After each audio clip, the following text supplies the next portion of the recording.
Bismillahirrahmanirrahim. Assalamualaikum warahmatullahi wabarakatuh. Perkenalkan, nama saya Waudy Sufiati dengan NIM 105721109020, kelas HR20D. Tujuan saya membuat video ini untuk memenuhi tugas akhir final saya, yaitu mata kuliah Manajemen SDM Internasional. Adapun materi saya yang berjudul tentang organisasi penggerak globalisasi. Materi yang pertama yaitu pengertian globalisasi.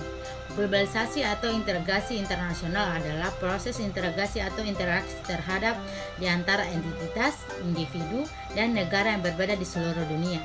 Globalisasi merupakan suatu proses ketika semua orang di dunia dapat terhubung satu sama lain, baik dari segi budaya, adat, kebiasaan, ekonomi, dan sebagainya. Menurut Kamus Besar Bahasa Indonesia atau KBBI, globalisasi adalah proses masuknya ke ruang lingkup dunia. Baik, materi kedua yaitu peran organisasi internasional dalam meningkatkan globalisasi. Ada 4 peran. Yang pertama yaitu Perserikatan Bangsa-Bangsa atau PBB, yaitu memfasilitasi diplomasi, membentuk organisasi dan lembaga, menyediakan bantuan dan sumber daya, menyusun standar dan pedoman, dan yang terakhir yaitu mediasi konflik. Yang kedua yaitu World Trade Organization, yaitu membuka pasar, membuat aturan perdagangan yang konsisten, menyelesaikan sengketa, meningkatkan standar dan kesejahteraan. Yang ketiga yaitu International Monetary Fund atau IMF. Yang pertama yaitu stabilitas ekonomi, reformasi struktural, dan penyuluhan dan bimbingan. Yang terakhir yaitu yang keempat, Bank Dunia, yaitu membiayai proyek infrastruktur, menyediakan pengetahuan dan riset, reformasi kebijakan, mengentaskan kemiskinan, dan dukungan teknologi dan inovasi. Materi yang ketiga yaitu bagaimana organisasi non-pemerintah dalam mempromosikan isu-isu global. Yang pertama yaitu pemantauan dan pelaporan.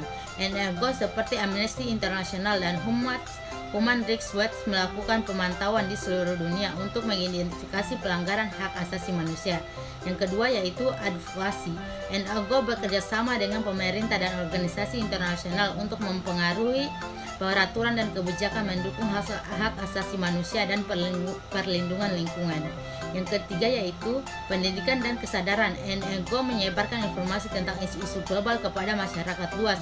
Mereka mengedukasi orang-orang tentang hak asasi manusia, masalah lingkungan, dan dampaknya.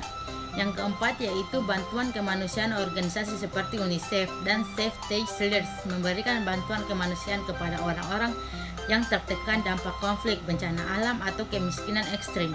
Yang kelima yaitu penggalangan dana. NGO mengumpulkan dana untuk proyek-proyek yang mendukung hak asasi manusia, pelestarian lingkungan. Mereka sering bekerja dengan individu, perusahaan, dan pemerintah untuk mendanai program ini. Yang keenam yaitu akses ke pihak berwenang.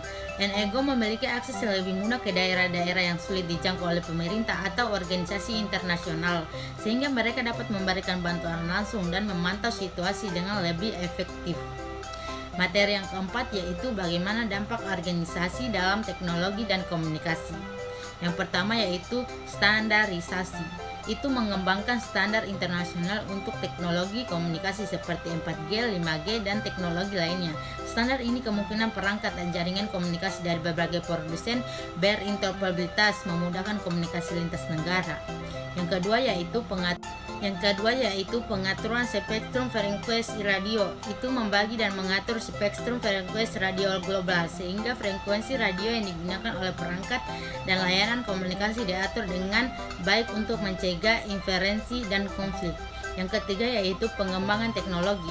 Itu terlibat dan mengkoordinasikan pengembangan teknologi baru seperti Internet of Things dan teknologi yang memungkinkan konektivitas global. Yang keempat yaitu akses ke komunikasi. Itu bekerja untuk meningkatkan akses komunikasi di seluruh dunia, terutama di daerah yang kurang berkembang melalui program-program seperti Broadband, Commission for Sustainable Development. Baik, demikian materi yang saya bawakan. Kurang dan lebihnya mohon dimaafkan. Assalamualaikum warahmatullahi wabarakatuh.